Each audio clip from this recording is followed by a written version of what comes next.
Welcome to Scott's Weekly Sports Today, ladies and gentlemen. Week number 27. I have another special guest with you today for the first time ever. This is my mom, Lisa, one of my favorite people in the whole world. Aww. And now it is time to move into the NFL picks for the weekend. First game out is the Colts heading in to New Era Field in Buffalo, New York to take on the Buffalo Bills. Two teams that are struggling to get going right now. Two teams that I do not see making the playoffs. But I think the Bills are going to find a way to get the win here. Nathan Peterman might start this week, but if he does, then they'll just run the ball with McCoy and get a win over the Colts somehow, some way. I'm going to agree. Last weekend, the Bills lost to the Pats by 20, so I think that they will also be victorious in their competition this Sunday against the Colts. It's supposed to be 31 degrees in Buffalo at game time. Not that that matters much to the Colts since they play in the stadium, but I'm going to agree with Scott, and I think that Shady McCoy and the Bills will be victorious against the Colts. Next up, the Chicago Bears heading into Paul Brown Stadium to take on the Cincinnati Bengals. This is a tough game to pick for me because I think that the Bears are a pretty good team when they're at home. But unfortunately, they are on the road this week, so I'll be taking Andy Dalton and A.J. Green and the home Bengals. I also will be picking the Bengals. My notes here indicate that after their loss to the Steelers by just 3 points last week, the Bengals lost a long list of injured players. And Adam Jones is gone. They have 7 other players that are gone. Their injury list is long and distinguished. So I will also be picking the Bengals to be victorious against the Bears, who are on the downslope. And let's not forget, the Bears' record is 3-9, which is terrible.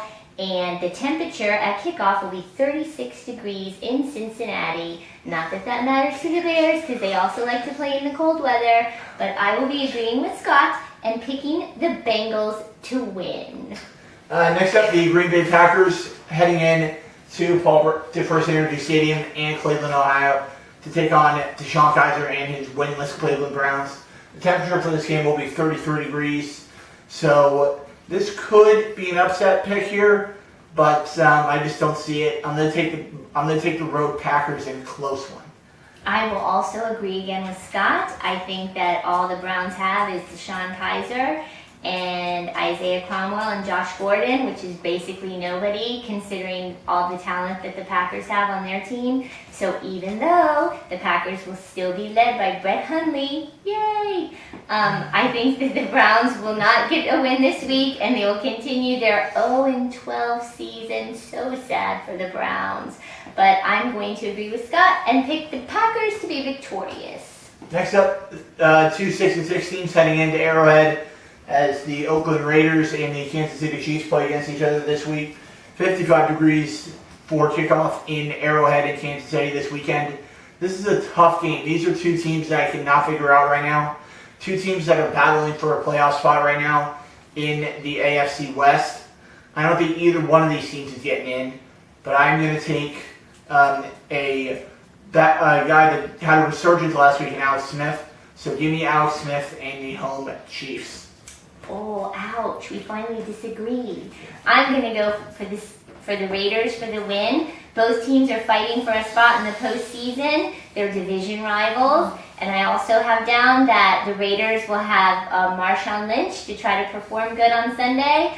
Michael Crabtree's back. Amari Cooper, questionable. And also this week, I'm not sure if you all realize this, but Andy Reid suspended Marcus Peters. So look for the evil Darrelle Revis to be the only defender that the Chiefs will have against all that weapons on the Raiders offense. So I am going to disagree with Scott and pick the Raiders for the win. Good. And I remember how good that first game was between these two. It was an absolute classic on Thursday night. What a game that was. And next up, a NFC East battle as the Dallas Cowboys head into MetLife Stadium to take on the New York Giants. Like I said last week, I called it last week on the show. Ben McAdoo is fired. No surprise there. I knew he would have been fired before Christmas. And I think he's going to end up just like he did in week 1, Dak and Cole Beasley and Jason Witten and this Cowboy offense is going to do just enough to get the win in New York against a Giants team that I could see pulling it out, but I don't see it. Give me the road Cowboys. I also will be taking the road Cowboys. It's 40 degrees at kickoff at MetLife Stadium. The Giants season is basically a wash. What they've done to poor Eli and the rest of their staff. He is back this week, though. He is back. And I don't know about you, but I can't stand OBJ. He's horrible. He's injured. And he's also injured. And so I think the 40-degree temperature hopefully won't harm the Cowboys any more than the Giants have already been injured with all the injuries on their roster. So I will also be taking the Cowboys for the win. Next up, Matthew Stafford and the Detroit Lions head into Raymond James in Tampa, Florida to take on the Tampa Bay Buccaneers. 59 degrees is the estimated weather for the kickoff on Sunday, which I do not believe because I can't think of a time that when it's 60 degrees and below down here in Florida. But I'm actually going to take the Bucs at home. I think that we are a better home team than we are on the road. And this is a one-trick pony style of offense for the Detroit Lions. Matthew Stafford does not have a running game to go with that good passing game. But I'm going to take James Winston to have another good week this week. Give me the home Bucs. For the win? Yes. Anyone who is a fan of Scott's Week in Sports knows that our entire family are huge Buccaneer fans. We love the Bucs. However, the Lions last week got killed by the Ravens by 22 points. Unfortunately, Matthew Stafford's hand is a mess due to an injury, but the only perk for the Lions is, let's say the name together, folks, Jameis Winston, turnover machine. He's averaging 1 turnover per game. Which is not bad. He needs to get his head on straight, but unfortunately, or fortunately, we love the Bucs. We think the defense is going to come through. And so I will also be picking the Buccaneers for the win on Sunday. And 1 turnover per game is not terrible.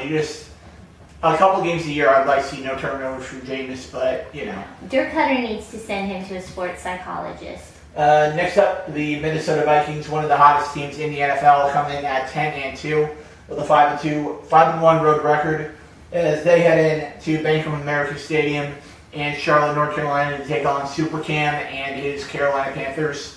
42 degrees is the estimated weather for the game. And I'm going to be taking the road Vikings because I was not very impressed with how good with Case Keenum at the start of the season. I thought it was just a fluke that he looked good in that first start against the Bucs back in week 3. But he's looked very impressive all year long. And I think Latavius Murray, a UCF grad, will get some plays in this game. And I think the Thielen, Rudolph, and the offense will get it done. Give me the road Vikings. I also will be taking the road Vikings for the win. I can't stand Cam Newton. However, they are playing in Charlotte, and the only weapon I see that he has is running back Christian McCaffrey. However, if the Vikings win, fun fact, they will clinch the NFC North with a win. So I also will be going with the road Vikings for the victory in Charlotte on Sunday. Next up, the San Francisco 49ers, led by Jimmy G, will head in to NRG Stadium in Houston, Texas, to take on the 4-8 Houston Texans. These are two teams that I've been very surprised by this year. I thought the 49ers would be a little bit worse, and I thought the Texans at the start of the year would be a lot better. But unfortunately, they lost their quarterback to Deshaun Watson. This is pretty much a coin flip game for me. Both teams are terrible, but I'm going to give the home field advantage to the home Texans. This is also a coin flip for me. Both teams are under 500. Tom Savage is the quarterback for Deshaun Watson. Garoppolo is the quarterback for San Francisco. Both of them are trying to get better, trying to do the best they can with the rosters that they have to work with. I also will be flipping a coin, but just for fun, let's go ahead and take the Texans for the win. Next up, the Tennessee Titans, led by Super Mariota, will be heading into University of Phoenix Stadium and Glendale to take on the Arizona Cardinals. Another tough season for the Cardinals, a team that I thought was going to be much better this year, possibly a playoff team. But again, Carson Palmer just could not stay healthy.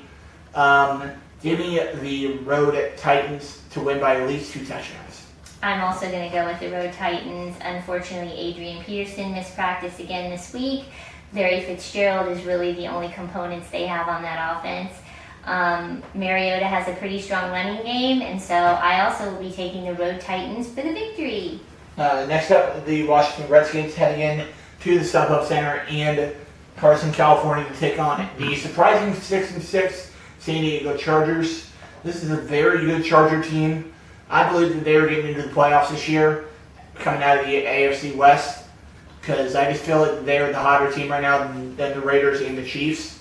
So give me the home Chargers in a close game between 2 underappreciated quarterbacks in Phillip Rivers and Kirk Cousins. Give me the home Chargers. I think the home Chargers will win also, and I think they'll do it with defense. Kirk Cousins can make some plays on offense for Washington, but I think overall the defense of the Chargers and the fact that they're playing at home, give me the Chargers for the win. Next up, the Philadelphia Eagles heading in to LA and the Los Angeles Memorial Coliseum. Game of the week! To take on the LA Rams. And a fun fact in this game, these are the top two draft picks from last year's draft in Philly with Wentz and Goff. But I'm going to take Carson Wentz and his road Eagles because the Eagle fans travel very well and the Rams fans just do not show up. So this will virtually be a home game for the Eagles. Give me the road Eagles to get the win and bounce back after a tough week last week against the Seahawks. I have on my notes that this will be the game of the week. And just a fun fact also, I researched that the Eagles stayed out west after their terrible loss to Seattle last week so that they won't have the travel issues to deal with, the fact that they're going from east to west. The winner gets a first-round playoff bye. So if the Rams win, that gives them a week to rest in the playoffs. So it's really a coin flip also. I think that the Rams are better on defense, but I think overall Goff is a better quarterback than Wentz. So, yikes, it's really hard to pick. I know. I'm going to go with the Rams just Okay. because they're at home. Next up, the Seattle Seahawks coming off a big win last week over the Philadelphia Eagles. And they will be heading into Everbank Field to take on UCF grad Blake Bortles and his Jacksonville Jaguars. The Jags have really impressed me this year with that defense. Calais Campbell leading the NFL in sacks with about 14.5 per this season. But I think Bortles is going to lose the game for him here. Bortles is going to turn the ball over a little bit too much. So I'm going to take the road Seahawks. And also it's an even numbered week. So that means the Jaguars will not be playing at their best this week. So give me the road Seahawks. Okay. Well, I have on my notes that it was going to be an offensive battle of the Seahawks versus the defensive statement of the Jags. If the Seahawks can throw successfully against the Jags defense, which has basically been unbelievably overachieving this year, I think the Seahawks will win. I'm going to go with my heart because I like to do that when it comes to picking games. Love Bortles, love the home team Jacksonville Jaguars. So I'm going to go out on a limb and say the Jacksonville Jags get the win over Russell Wilson and the Seahawks. Next up, Sunday Night Football. It'll be on NBC as always as the 7-5 Baltimore Ravens head in to Heinz Field to take on the Pittsburgh Steelers. 35 degrees is the expected temperature for the game on Sunday. It's a tough pick. Both teams are red hot right now. But it's about 2 of my best friends too. So I'm going to take Terry. I'm going to go with your Steelers, buddy. I think Pittsburgh's going to find a way to get the win. Give me the home Steelers. Wow. 2 AFC North rivals. Joe Flacco versus Big Ben. Le'Veon Bell's back for the Steelers. The Ravens defense tends to shine versus Big Ben. And let's not forget that Pittsburgh had that emotional win on Monday Night Football when Ryan Shazier got hurt. Thank God he's going to be fine. He had spinal stabilization surgery last week. So I think that Pitt will carry that emotional win from Monday Night Football, and they will be victorious against the average Joe Flacco and the Baltimore Ravens. So next up, give me the Steelers. Next up on Monday Night Football, TB12 and his New England Patriots will head in to Hard Rock Stadium to take on the Miami Dolphins and Jay Cutler. What a guy Jay Cutler is, man. He has just been absolutely terrible this year. He is one of the main reasons why the Bucs have 4 wins right now, with those 3 interceptions he did back in week number 11 for the Bucs. So I'm going to take the road Pats. I expect Tom Brady to throw for like 4 or 5 touchdowns. And I think Deion Lewis could run for a couple touchdowns as well. So give me the road Pats. Of course the Road Pats are going to win this game. The Dolphins are a dumpster fire. Jay Cutler is the most overpaid, overrated, over everything quarterback in the NFL. He's horrible. I don't like the Pats. Gronk's suspended this week due to his bad conduct last week on the field. Won't matter. It will not matter. The Patriots will roll over the Dolphins, and it will almost be embarrassing to even try to watch the highlights. Patriots win easily. Yep. And that will do it for today's episode of Scott's Weekend Sports Today, ladies and gentlemen. I will be back tomorrow with my dad to do our bowl predictions. But until then, I will see you guys tomorrow right here on Scott's Weekend Sports. Give this video a big thumbs up if you enjoyed it. Leave a nice comment down below. Subscribe if you're new. And share these videos with your friends, guys. And I will see you guys right back here tomorrow on Scott's Weekend Sports. See you later, guys. See ya!